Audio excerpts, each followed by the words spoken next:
Today we're gonna find out why they call king cobras the king. So I'm here with my buddy Devin. He brought his amazing king cobra named Taco. And they call him king cobras because they actually eat other snakes. We have a frozen thawed reticulated python here. I'm just gonna go ahead and offer it to Taco right now and see if it's interested. Oh yes, look at that. Took it right away. And that's right, king cobras eat other snakes. Now they will eat rodents and stuff like that in the wild as well. How big is Taco, Dev? 9 foot 3 inches. 9 foot 3 inches. King cobras are the largest venomous snake in the entire world, sometimes exceeding 18 foot in length. That's another reason why they would be called king. Now again, in the wild, they're gonna eat reticulated pythons. They're gonna eat other snakes, but they're also gonna eat rodents as well. Now it's really interesting to see this kind of thing going on here. King cobras have the second largest venom yield on the planet. That's what makes king cobras so deadly. It's not that their venom is very potent, it is, but it's not one of the top potent animals. But the thing is like most snakes, these guys will bite you and hang on, really pump you with venom. The venom yield on a king cobra can be up to 600 milligrams, even sometimes as much as 1 gram in captivity. That is an enormous amount of venom yield, enough to literally kill an adult elephant. And that venom is actually cytotoxic and neurotoxic, which basically happens when this animal is biting a snake or biting a person. First thing that's going to happen is your nervous system is going to start to trigger. You're going to feel some pain, you're going to feel nauseous, you're going to feel dizzy. Things are going to start to shut down in your nervous system, and then it has a layer of cardiotoxin. So within 10 or 15 minutes, your heart starts to stop. Then you go into a coma. Your breathing becomes very difficult. You're pretty much gone. It can be about 30 minutes from a bite to actual fatality. The thing about king cobras that makes them so amazing is they're so inquisitive and so intelligent, but also the fact that they're so deadly. 1 in 3 bites, even if medically treated, can actually be fatal. Very, very careful, but I'm just gonna sit back. Actually got venom drops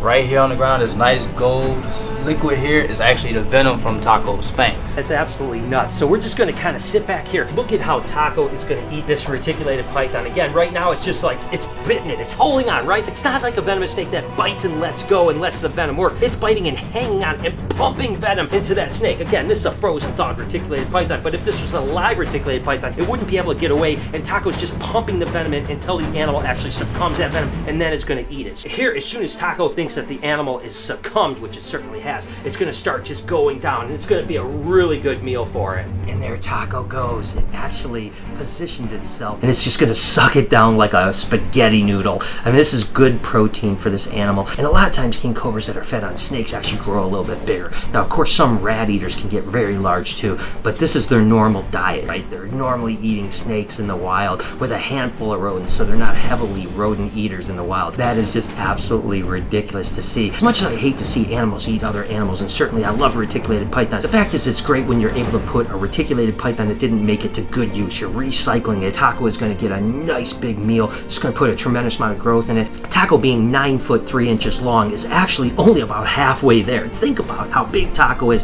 One of the prettiest king cobras I've ever seen in my entire life. This one is from the Sumatran locality, and it is absolutely a ripper. But one day, again, it's going to be 15, 16, maybe even up to 18 foot long. But just take a look at it, just making short work of that reticulated python. In no time, it's going to put that reticulated python down like nothing. This is just so cool. This is the very first time I've ever seen a king cobra eat a snake in person. So this is absolutely an amazing experience. What a beautiful snake.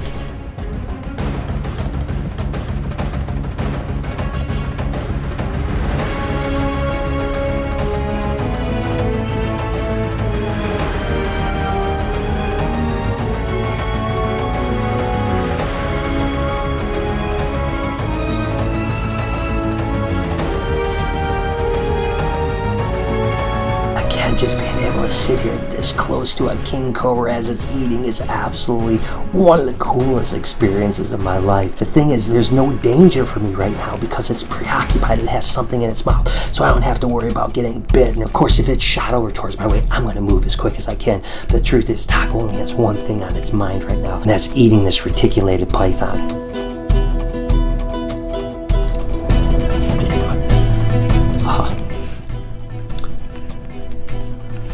King cobras are actually the only cobra that is in the genus Ophiophagus, which is pretty interesting, and it really sets them apart from a lot of other cobras. Not only are they the longest cobra in the world, but they also can stand higher than any other cobra. When in a threat display, they can literally be sometimes 4 or 5 foot off the ground, and they have a massive hood on them too, something that you don't see with other cobras. Don't get me wrong, other cobras definitely hood up and they can stand up pretty high too, but nothing beats the threat display of a king cobra. You can see I'm kind of out pushing the snake a little bit right now, because until the snake gets a little bit down Taco's throat, it basically is just kind of moving back and forth, and it's trying to undulate those teeth and those fangs into pulling that snake in. Once it gets a little bit down into its throat, then it can start to undulate its muscles and move the snake down quicker. It's already starting to. That first little inch or two took quite a while for Taco to start, but now that it's got 3-4 inches of that snake down its throat, it's starting to move really quick and is making pretty short work of this reticulated python. As I see its fangs going and just kind of grabbing and pulling and grabbing and pulling, it's pretty spectacular. Man, I tell you what, I'm on cloud 9, guys. This is one of the coolest things I've ever seen. I cannot thank Deb enough for allowing me to be involved in this. Matter of fact, I'm going to put a link in the description to all of Deb's stuff. Go show him some love, because I tell you what, the work he's doing with king cobras is amazing.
What you're seeing here kind of proves what amazing work Deb has been doing with Taco. I mean, for this animal to literally be in a room full of people, cameras, commotion, it left, it's here, it's stuff like that, and it's still just eating like nothing. Doesn't seem to be phased one bit with the fact that I'm just literally a hand length away from the animal. It just seems to be going about its way. That tells you how intelligent these animals are and how well they can be trained.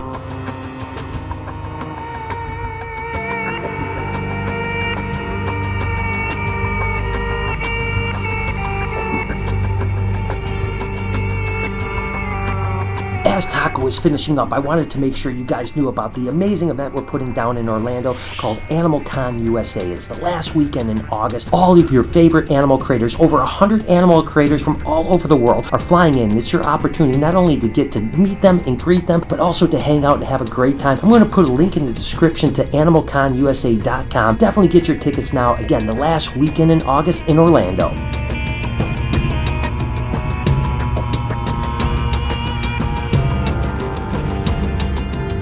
If you guys think this is as amazing as I do, make sure you go down and hit that like button. Comment down below what you think about things. And hey, don't forget to subscribe for more awesome content.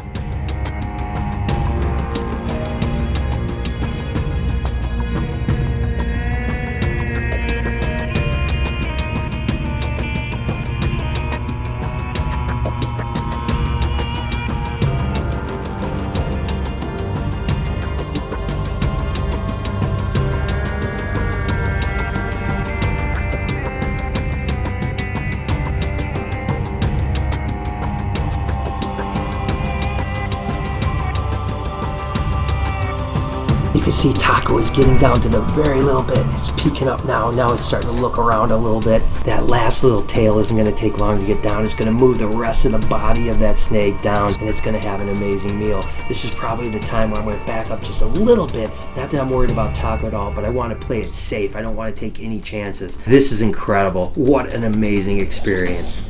Look at that. Look at how Taco is just finishing up. Oh, absolutely wonderful.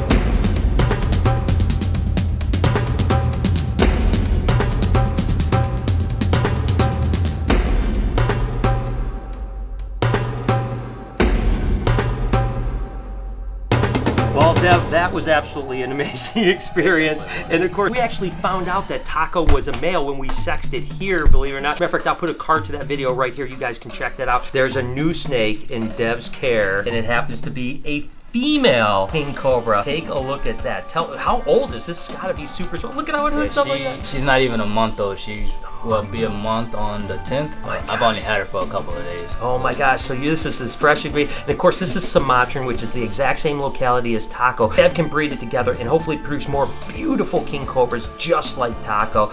This is amazing. Do you think you'll be able to tame this one out the same way that you've done with Taco? Probably working with her the same exact way that I did with Taco, possibly, but each snake has a mind of their own and they all have their own demeanor. So if I can get her close to what Taco is, I'll be fine. Oh my gosh, that would be absolutely amazing. Taco is literally a 1 in a million. It really is. This is a baby king cobra pattern. They always have bands and they always have jet black. Taco was very similar to this as a baby, and then of course as it's gotten older it loses all those bands and turns that beautiful adult king cobra. I mean, look at how amazing that is. His name is Tequila, and it's amazing to see his baby colors. As this animal gets to a year, 2 years of age, it's going to turn more of a tan, brown, even a reddish color. It's going to be one day maybe 14, 15 plus foot. King cobras have been known to get up to 18 foot in length, meaning they're the largest venomous snake on the planet. Of course, they're called the king because they eat other snakes, right? You can just see, you know, it almost looks like a statue. Maybe right now you're thinking, is that even real? But watch this. Whew. It's real. Keying on my hand right there and saying, don't get too close. This is threat display. It's a little tiny snake in a big world. So right now it's just saying, hey, don't muck with me. Turn around, it's seeing me a little bit, and that's okay. It's just trying to keep me away from it, right? It doesn't want to mess with me. King cobras really don't want to ever bite. Very few encounters in the wild are king cobras because they're very shy animals. They'd really prefer to run away from you than try to bite you. But you definitely don't want to get bit by something like this. Even a baby like this has a heck of a venom yield. Come on, look, come on over here. Making them really a quite fierce animal and something to be really careful with. There you go. Look at it. It's really hooding up now. Come on, buddy. Messing with those cobras certainly got my heart rate up. Speaking of, our time is up. Hope you guys enjoyed today's video. If you did, there's a playlist that you can watch all kinds of videos. You can also hit that subscription button. It would mean a lot to me. Also, hit that like button while you're down there. Have a wonderful day, Reptile Army. Remember, be kind to someone, and I promise I'll see you in the next one.